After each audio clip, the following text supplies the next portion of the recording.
Injury response and incident reporting. Unfortunately, even with the effort and attention workers and management put into minimising accidents, they do still occur. Shelgrave Contracting Australia is committed to the reduction of workplace incidents and environmental impacts. To enable changes to be made, all incidents and near misses, no matter how insignificant they may seem, need to be reported. An appropriate investigation, response and information is essential to assist management in setting priorities for improvement. Injury response procedure. If you are injured, ensure you see a first aider on site in the first instance. Even if it is a minor injury that you can treat yourself, the first aider will ensure reporting through the client's system is initiated. If you attend a medical clinic as a result of an injury, Shelgrave prefers a clinic that is close at hand and has experience in providing assistance with work-related injuries. The client may have a preferred clinic that you can attend. You are obliged to present any documentation given to you by the client or Shelgrave to staff on arrival.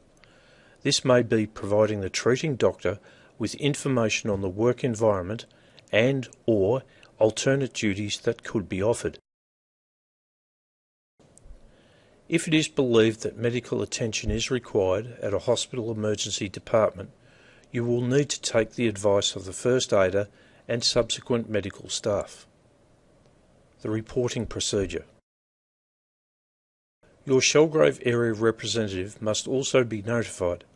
This can either be done by you or your supervisor.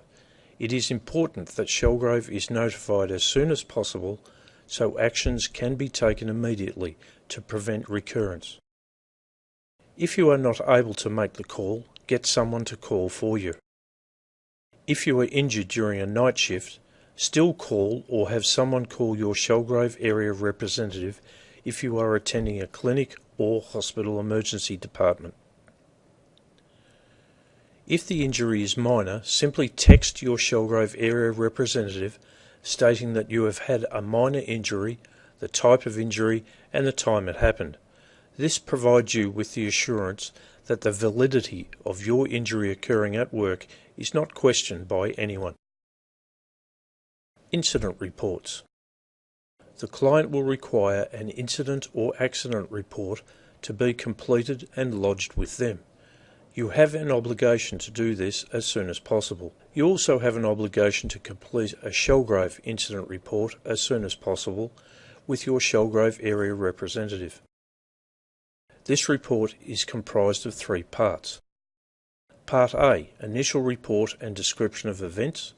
Part B, incident investigation. And Part C, controls and implementation. Incident report Part A. You'll need to complete Part A, initial report and description of events. This is usually done in the presence of your Shelgrave area representative or Shelgrave EHS manager. When describing any treatment, please list any medications taken or prescribed.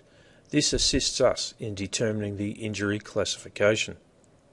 It is important that you be as accurate as possible in your description of how the event happened, and if you believe there was any conditions or activity that contributed to your accident. Incident Report Parts B and C. Part B, Incident Investigation. You will be asked to participate in the investigation process. Information will be gathered that assists in explaining why and how the incident occurred, with a focus on contributing factors. Part C, Controls and Implementation. Controls will be developed from recommendations made as a result of the investigation. You will be involved in deciding if these controls are adequate and appropriate using risk assessment techniques. You'll be requested to sign off Part C of the report once the agreed terms have been implemented.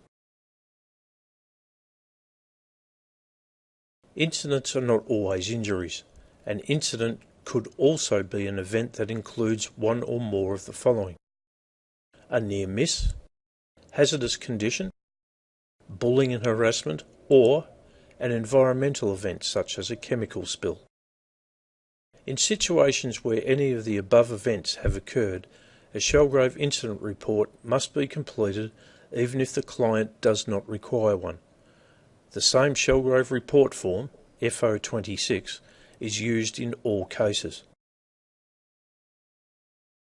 Thank you for completing this module to the Shellgrove General Induction. Please complete the quiz for this module on the induction quiz form.